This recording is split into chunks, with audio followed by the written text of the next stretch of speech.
तर नमस्कार पब्लिक. तर पुन्हा एकदा तुमचं जगदंब गोट फार्मा आधुनिक शेती या यूट्यूब चॅनलवर आपले सर स्वागत आहे मित्रांनो. तर आजच्या व्हिडिओमध्ये आपण बघणार आहोत तर माझे शेड व शेळी पालनाबद्दलची संपूर्ण माहिती. तर चला मी तुम्हाला माझं शेड व शेळी पालनाबद्दलची संपूर्ण माहिती सांगतो.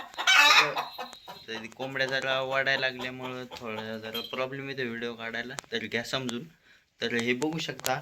तर तुम्हाला अशी जागा म्हणलं तर आपली 20 बायची जागा आहे, अशी 20 फूट आणि अशी 30 फूट जागा आहे. म्हणजे आपलं 20 बाय 30च्या जागेत पूर्ण आपलं शेड आहे पब्लिक. तर असं आपलं शेड आहे आणि त्याच्यात आपण आता समजा 10 बाय 30ची जागा आहे. आता इथं एक असा कप्पा मी बॅक कॅमेरा करून दाखवतो तुम्हाला. तर अशी 10 बाय 30ची जागा आहे, अशी 10 आणि अशी 30. तर ह्याच्यात आपण पूर्ण शेळ्या ठेवतो आणि जी एवढी जागा 10 बाय 30ची अर्ध्या बाजूनी पलीकडचं खप्पे केलेले आहेत आपण. आणि त्यात आपण 5 बाय 10चे असे 4 खप्पे वेगवेगळे केलेले आहेत. आणि त्यातला पहिला खप्पा म्हणजे हा माझ्या पाठीमागं बघू शकता. हा 5 बाय 10चा खप्पा आहे आपला. आपण असा 5 आणि असा 10 म्हणजे 5 बाय 10चा. त्याच्यात आपण पूर्णपणे कुक्कुटपालन केलेले आहे. आणि हा दुसरा खप्पा आहे. त्याच मापाचे आपण 4 खप्पे केलेले आहेत. त्यात पहिला खप्पा तो झाला. हा दुसरा खप्पा आहे. हा फक्त आपण लहानल्या करडांसाठी पिल्लांसाठी हा आपण खप्पा केलेला आहे. आणि पलीकडे बघू शकता तुम्ही, इथं एक खप्पा केलेला आहे आपण त्याच्या अलीकडे. तर इकडं आपण एक प्युअर बिट्टल लाईनचा मेल आणलेला आहे. तर मी तुम्हाला दर व्हिडिओमध्ये दाखवत असतो, ह्या व्हिडिओमध्ये पण दाखवतो मी तुम्हाला.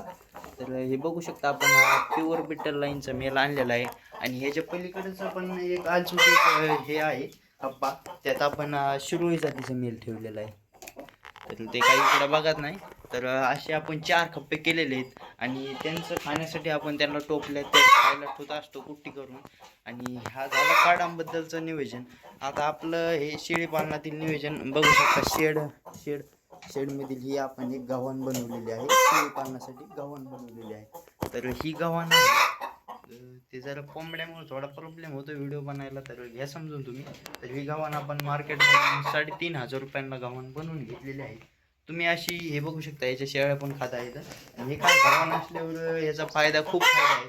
खाल्ली जात नाही. आता ह्यातलं समजा खाली उरलं शेळ्याने खाऊन खाऊन, तर ते आपण आपल्या मशीनला वगैरे पण टाकू शकतो. म्हणजे सगळं 0 चान्स खायला जाण्याचे, वायाला जाण्याचे हे आहे, 0 चान्स वाया जाऊ शकतात. आणि वरून पूर्ण बघू शकता आपण सिमेंट पात्रा मारलेला आहे शेडवर. आणि हे आपलं 20 बाय 30चं शेड आहे. तर अशा प्रकारे तुम्ही शेड करू शकता. आणि शेडमध्ये एक छोटंसं 5 ते 10 बाय असं थोडंफार तुमच्या मनाने 5 ते 10 कोंबड्याचं कुक्कुटपालन करू शकता. त्याच्याने खूप फायदा आहेत. कारण की जे शेळ्याला गुचिड वगैरे होतात ते काय होत नाही ते असल्यामुळं. तर माझा शेड व माझी माहिती तुम्हाला, माझी शेळी पालनात कशी वाटले एकदा कमेंटमध्ये नक्कीच कळवा. आणि आपल्या चॅनलवर नवीन असाल तर आपल्या चॅनलला सबस्क्राईब आणि व्हिडिओला लाईक करायला विसरू नका.